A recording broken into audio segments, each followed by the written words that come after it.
Bonjour, Bonjour, qui es-tu, Franck? alors je m'appelle Franck, je suis praticien de médecine chinoise depuis 2012, praticien EFT également, et j'ai 56 ans, et papa de 4 enfants. C'est quoi la médecine chinoise? Alors la médecine chinoise, c'est une approche globale de la santé. Elle ne traite pas juste les symptômes, elle cherche l'origine du déséquilibre. Elle s'appuie sur l'énergie vitale, le qi, et sur l'harmonie entre les organes, les émotions, le rythme de vie. Et le but, c'est d'aider le corps à retrouver son équilibre naturellement. Comment as-tu découvert la médecine chinoise? Alors j'ai découvert la médecine chinoise à l'âge de 30 ans. On m'a découvert à l'époque une maladie auto-immune assez grave qui s'appelle une spondylarthrite ankylosante. Et suite à ce diagnostic, en fait, la seule solution de la médecine conventionnelle, c'était de me donner des anti-inflammatoires. Et donc j'ai commencé par me soigner comme ça, prenant un anti-inflammatoire, puis deux, puis trois par jour. Et je voyais que ça n'améliorait pas du tout ma pathologie, ça calmait à peine mes douleurs. Et donc j'ai commencé à chercher d'autres alternatives pour traiter tout ça. Et petit à petit, de semaine en semaine, de mois en mois, je me suis orienté vers cette médecine chinoise que je ne connaissais pas. J'en avais entendu parler à l'époque, tout simplement parce que j'avais fait des arts martiaux, j'ai toujours baigné dans ce domaine-là, et j'ai eu l'intuition que ça pouvait vraiment m'aider. J'ai fait une rencontre extraordinaire à l'époque avec une praticienne en médecine chinoise et qui m'a, pour ainsi dire, dans un premier temps, sevré de tous les traitements médicamenteux.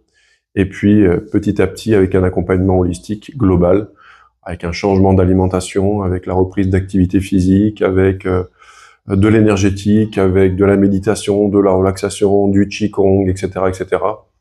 Eh bien, j'ai complètement supprimé mes médicaments et puis ça fait maintenant 25 ans que je prends plus rien et que je suis traité pour ça, on va dire, et que j'ai plus aucun symptôme. Voilà comment j'ai découvert la médecine chinoise. Comment es-tu devenu praticien? Alors, je suis devenu praticien de médecine chinoise, je dirais, par le plus grand des hasards. Il y a une vingtaine d'années, on a acheté une maison en Auvergne avec mon épouse, et puis cette maison n'avait pas d'eau, et il a fallu donc chercher de l'eau. Donc pour ce faire, je me suis dit qu'il serait bien de prendre des baguettes et de faire un petit peu comme j'avais vu sur Internet à l'époque. Et puis j'ai commencé à chercher de l'eau, puis j'ai trouvé de l'eau, j'ai trouvé le sens de l'eau, j'ai trouvé la profondeur, le débit, etc. À ma grande surprise. Donc ce que j'ai fait à l'époque, c'est que j'ai contacté plein de sourciers du coin en me disant c'est pas possible, il y a un problème, ça peut pas fonctionner. Et puis ils sont venus sur place et ils ont confirmé ce que j'avais trouvé. Et l'un d'entre eux, qui était également guérisseur à l'époque en Auvergne, m'a dit que j'avais le don de soigner. Et donc c'est comme ça que j'ai commencé à soigner ma famille et puis en posant les mains, tout simplement. Et puis ensuite des amis, des proches, des moins proches. Et puis ensuite, c'était dans les fermes pour soigner les animaux, etc., etc. Et donc, de fil en aiguille, j'adorais ce que je faisais, sauf que je comprenais pas, en fait, ce que j'arrivais à traiter. Et donc, j'avais besoin d'une grille de lecture.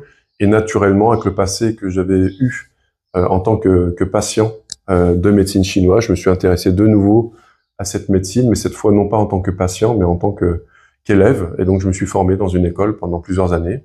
Et c'est comme ça que j'ai ouvert ensuite mon cabinet en 2012. Existe-t-il plusieurs médecines chinoises? On peut dire, pour schématiser, qu'il existe deux grandes écoles, on va dire, même s'il existe des tas d'écoles différentes, mais il y a une médecine chinoise qui est beaucoup plus énergétique, voilà, qui est basée vraiment essentiellement sur le travail énergétique sur les méridiens, sur le corps. Et puis il y a une autre médecine chinoise, une autre école, où l'énergétique est un adjuvant, très souvent à la pharmacopée, au tuina, au massage, etc. Donc il y a vraiment une école qui va privilégier le processus d'auto-guérison sans adjuvant extérieur. C'est l'école que j'ai faite, et que je, que j'avais pratiqué déjà en tant que patient et qui m'intéressait. Voilà. Et puis il y a une autre école qui est plutôt ce qu'on appelle le modèle 58, qui utilise l'énergétique également, mais plus comme adjuvant à la pharmacopée et à d'autres choses. Voilà. Pourquoi t'es-tu spécialisé dans les troubles féminins? Alors, c'est assez personnel, mais en fait, ma femme, Aurélie, a souffert pendant des années de syndrome prémenstruel. Chaque mois, c'était une fatigue incroyable, des douleurs, une irritabilité, une culpabilité, enfin, c'était fou. Et j'ai vu à quel point ça pouvait vraiment ronger une vie, et même une vie équilibrée en apparence. Et même moi, praticien, je me sentais vraiment impuissant. Alors j'ai creusé, j'ai testé plein de choses, j'ai adapté, et c'est là qu'est née toute mon approche. aider les femmes à ne plus subir leur corps, mais à collaborer avec lui. Et ça, la médecine chinoise le permet de manière exceptionnelle, évidemment en rajoutant également plein de choses que j'avais pu expérimenter aussi lors du traitement de ma spondylarthrite. En gros, la médecine chinoise, c'est également de l'énergétique, évidemment, mais il y a de la relaxation, il y a de la méditation, il y a du qigong, il y a une partie évidemment alimentation. Enfin, c'est une approche très globale dans laquelle en plus j'ai intégré de l'EFT qui permet aussi de s'auto-traiter des blessures et des traumas. Voilà.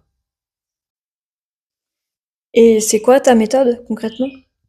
Alors en fait, déjà pour commencer, c'est pas une méthode miracle, hein, c'est juste une façon différente de regarder le corps. En médecine chinoise traditionnelle, on ne traite pas juste un symptôme, on regarde le terrain, on regarde les émotions, les cycles, le rythme de vie. Alors j'utilise évidemment l'acupression, des routines de qigong, de la respiration, de la diététique, de l'énergétique, des outils psychocorporels comme l'EFT. Le but, c'est que la femme retrouve une autonomie, une clarté, une boussole intérieure. Parce que son cycle, il a du sens, même dans ses douleurs. Est-ce que tu penses être légitime à aider les femmes? C'est une vraie question. Alors, j'ai pas d'utérus, c'est vrai, hein, j'ai posté un post il y a pas très très longtemps suite à un commentaire d'une femme qui me reprochait mon illégitimité parce que je n'avais pas d'utérus. En fait, c'est surtout que j'ai observé, j'ai soutenu, j'ai cherché à comprendre et comprendre avec humilité. C'est plus utile que parler en tant que sachant. J'impose rien. Je propose juste une lecture différente. Et ce sont les femmes elles-mêmes qui me disent que ça leur parle. Donc au final, je crois que ma légitimité, ce sont elles qui me la donnent. Qu'est-ce que tu veux transmettre à travers ton travail? Que la douleur n'est jamais normale. Que le corps est intelligent et qu'il parle. Il signale et il demande. Mais à force de stress, de suradaptation, on ne l'écoute plus. Moi, ce que je transmets, c'est qu'il est possible de ralentir, de s'écouter, de se soigner autrement. Et que le cycle féminin, ce n'est pas un fardeau, c'est un langage et c'est une force. Par où commencer si on veut te découvrir? Le plus simple, c'est de télécharger mon guide gratuit. Je l'ai conçu comme un premier pas concret. Pas des promesses en l'air, hein, mais des gestes simples, des clés naturelles, inspirées évidemment de la médecine chinoise traditionnelle. Si ça parle, tu peux me suivre ici. Je publie souvent des conseils, des vidéos, et je suis toujours ouvert à l'échange en message privé. Est-ce que ton accompagnement est déjà disponible? Pas encore. J'ai terminé toute la partie théorique, mais je vais aller plus loin. Avant de le lancer, je tiens à recueillir les retours de femmes concernées pour affiner, ajuster et créer quelque chose de vraiment juste, utile et profond. Je préfère prendre un peu plus de temps et proposer un accompagnement qui fait vraiment la différence, qui fasse sens surtout. Est-ce que tu penses que la médecine chinoise a sa place aujourd'hui dans notre société? Je pense que plus que jamais. En fait, on va pas revenir là-dessus, ça serait trop long à en parler en vidéo sur Insta, mais effectivement, je pense que quand on observe un petit peu d'autres sociétés, on s'aperçoit que certaines sociétés qui vivent différemment de nous vivent mieux et très souvent en meilleure santé. Donc oui, elle a carrément sa place. Je pense que les gens aujourd'hui sont pas forcément heureux dans leur vie. Il y a des choses très positives dans nos sociétés, il y a des choses très négatives. Et je pense que revenir à la base, revenir à la source, revenir à soi, revenir à des choses simples et naturelles, et en n'ajoutant pas des choses, mais en simplifiant, en enlevant. Je pense que ça peut être vraiment une clé essentielle. La médecine chinoise, elle est plusieurs fois millénaire, elle a fait ses preuves, elle a soigné des milliards de gens depuis qu'elle existe.